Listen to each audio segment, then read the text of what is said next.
Hi, this is Vrinda. I'm here in the UK. I'm here for a study break, and that is the reason for my absence. And while I'm here, I thought I should try to show you around some of the places that I'm visiting in the UK. And currently, I am right in the heart of the city called Oxford. So when we hear the word Oxford, we think of it as just the university, but the university is actually named after the city, which is part of a larger county, or I think which is the equivalent of districts in India, called Oxfordshire. Oxfordshire, I think, in the pronunciation here. But the place where I am right now is also the heart of the university here, the heart of the old part of the university. And I'm standing here for a reason, because I have to show you a building which has its own history, but it's also a strange building in the sense that its future is also decided for it.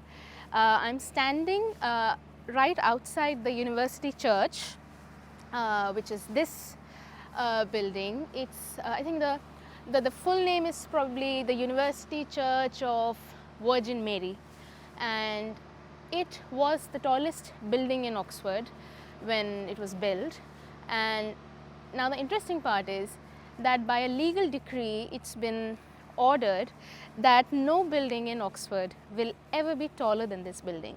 So no matter how many buildings come up in the city, this is one building that's always going to be the tallest in Oxford. And I think when you walk across Oxford, what stands out is something that has also been documented in literature, and it's something that people of the city also prize as part of their identity, which is a quote from the poet Matthew Arnold, who talked about the city as the city of dreaming spires.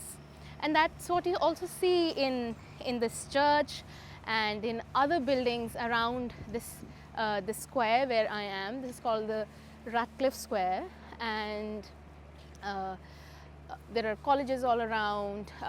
The central library, the main library of the town, of the university, the Bodleian Library, is also here. It's spread across the university. It's also got offshoots in cities outside of Oxford. But this is one of the principal units of the Bodleian Library. This is called the Radcliffe Camera, and there's nothing in it which has anything to do with any camera or photography. But the term camera also refers to a room. And so this is a reading room of the Bodleian Library, basically. I think this was built in the 1700s, probably the mid 1700s. But the Bodleian Library goes far back. And I think I'll tell you a little bit about the history of this library first, and then we'll come back to why there are all these blue curtains around the Radcliffe Camera, and the interesting ways in which history and modern politics and colonialism interacts in this very small cobble street space. And then towards the end of this episode, we'll also talk about the history of the ox and how it's been recorded along the roads of Oxford, and why the city and the university gets its name. So there is a history of tussles regarding which is the oldest college in Oxford, and I think that happens when you have so much history crammed up in such a small space. But I think the Balliol College, Merton College, University College, these are probably the oldest ones. And right now I'm in this square called the quad of the Bodleian Library, and all around me, the buildings that you see, these are all parts of segments of the Bodleian Library. And the library in itself has a very, very interesting history, which works parallel, which develops parallelly to the history of printing in Europe, and works in tandem with the rise of the book and reading cultures. So the place where we were earlier, the the university church, was where the first reading rooms were established in Oxford in the early 1300s. But that is before the printing press was actually invented. And this is about 200 or 300 years after teaching first began in Oxford. So we're talking about early 1300s. That was the first reading room.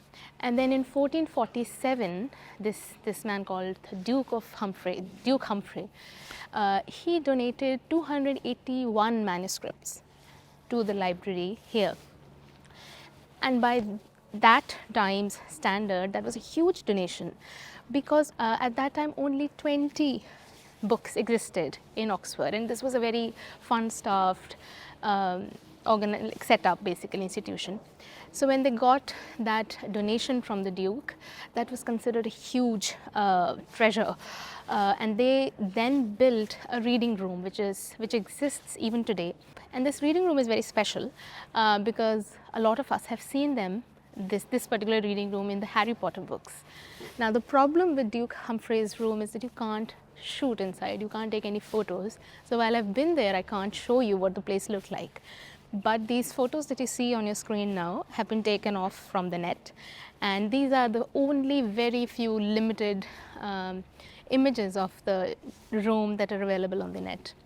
And even today, the room contains some of the rarest books in England. It contains the first folio of Shakespeare, which was published, a collection of his plays that was published right after his death.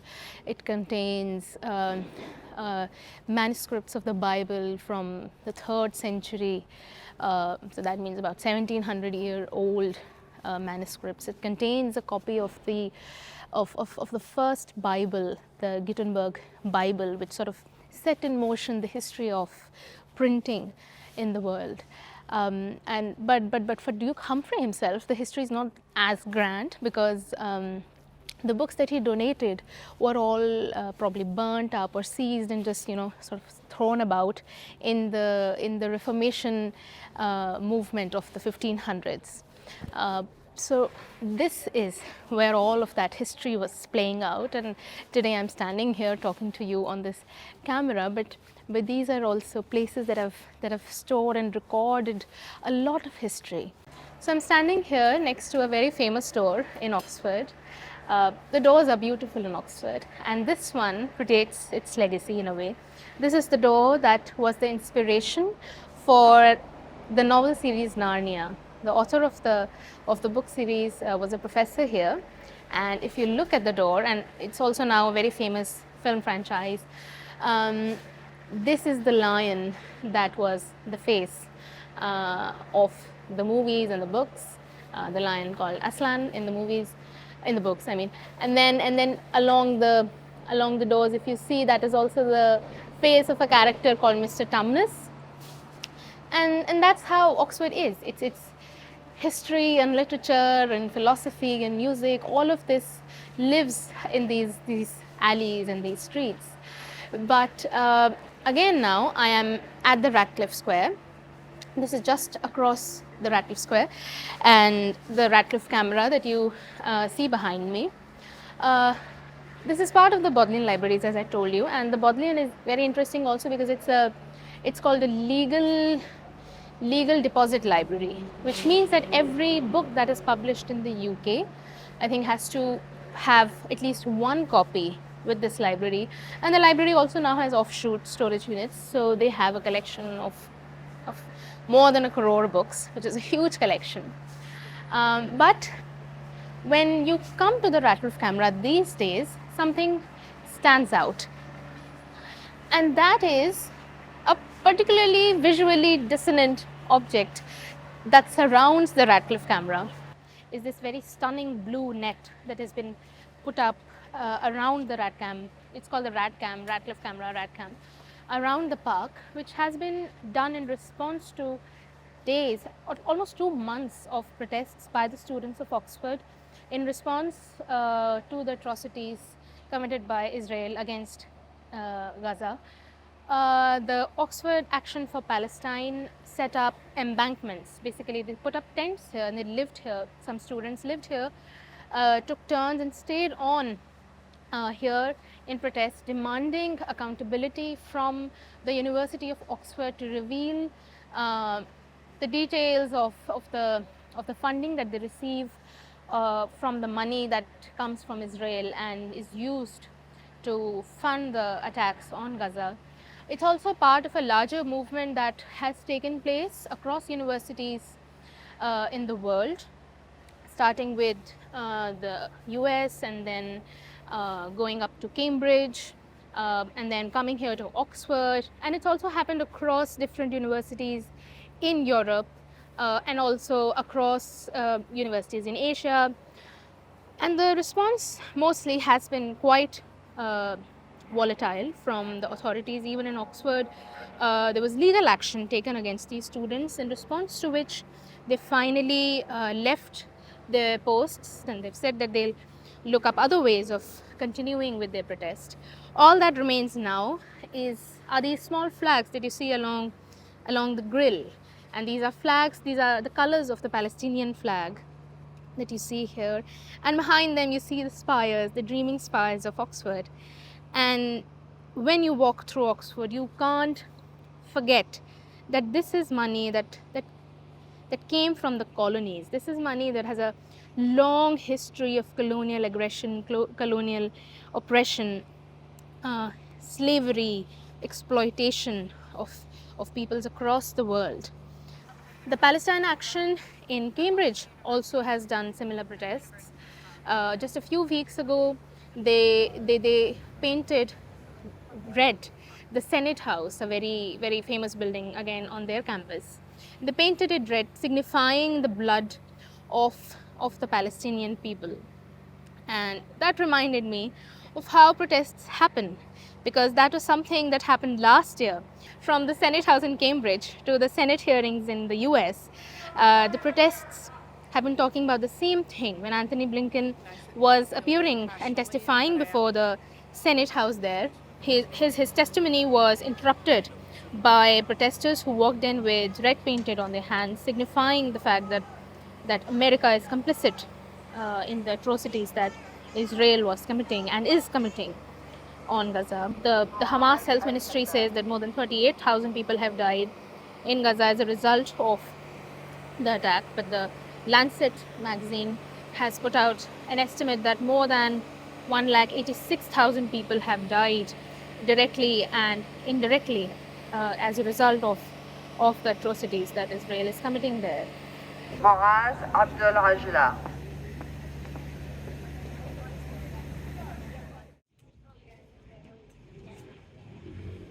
Walking around in Oxford, you also see it as a city of people and not just students. Students certainly give it a very mixed social profile, and you can tell that it is largely oriented towards its student population. But Oxford is also the site of a very popular cars manufacturing unit, I later got to know. And just a stroll around any of the markets also tells you that it has a very robust, a very bustling tourist culture.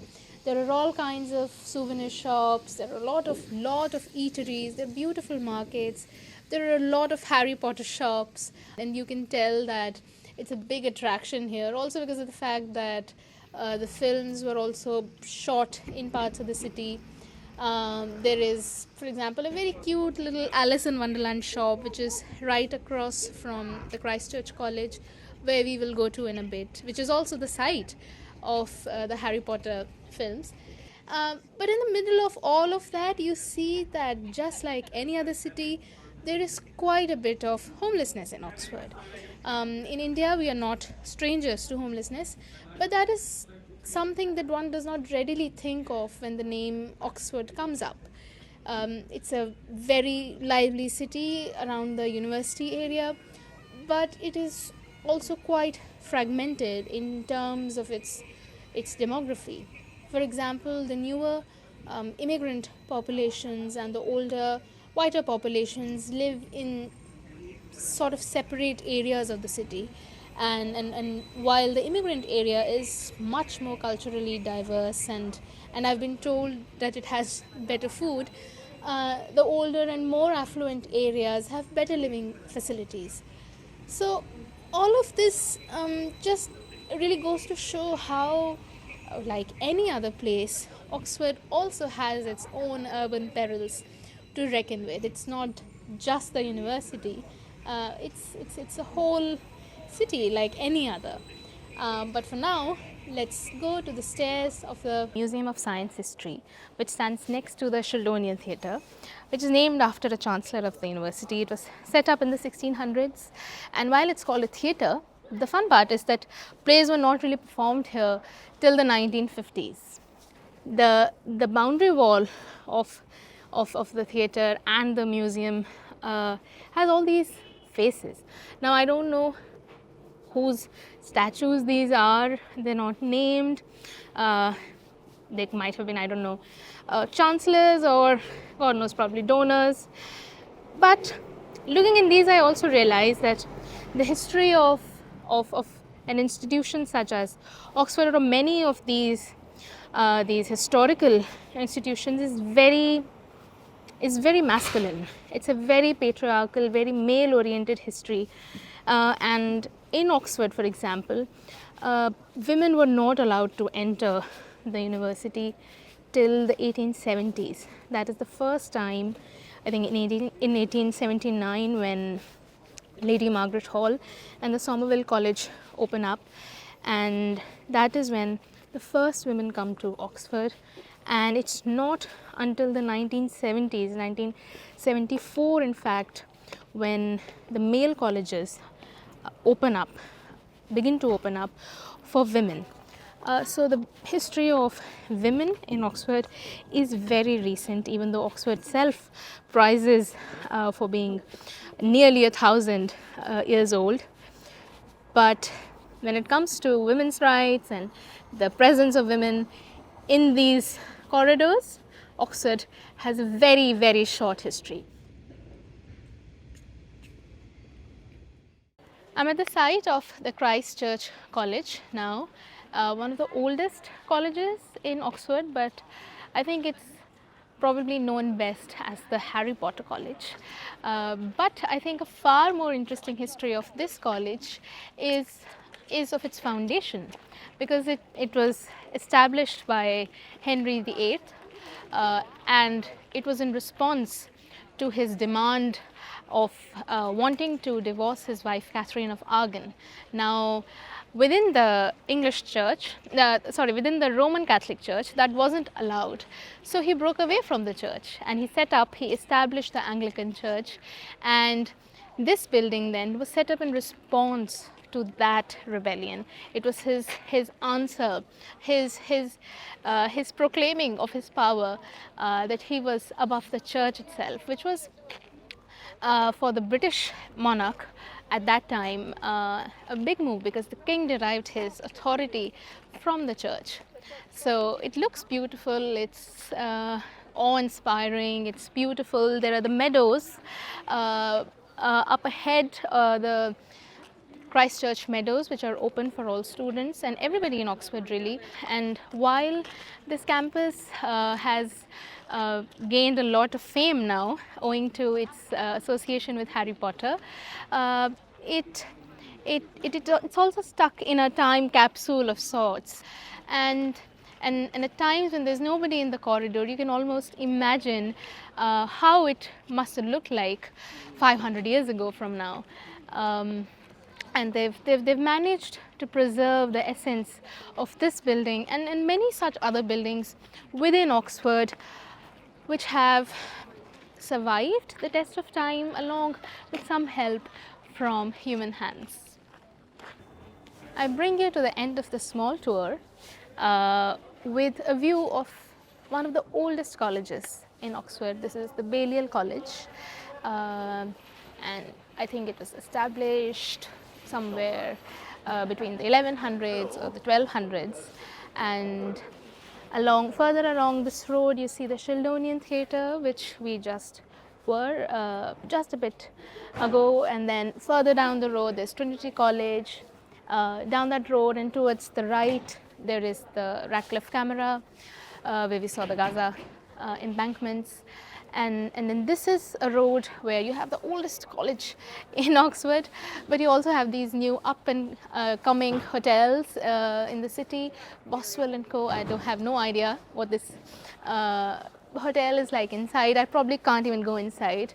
This is one thing about Oxford, that they really are very territorial about spaces. You can't really walk in everywhere.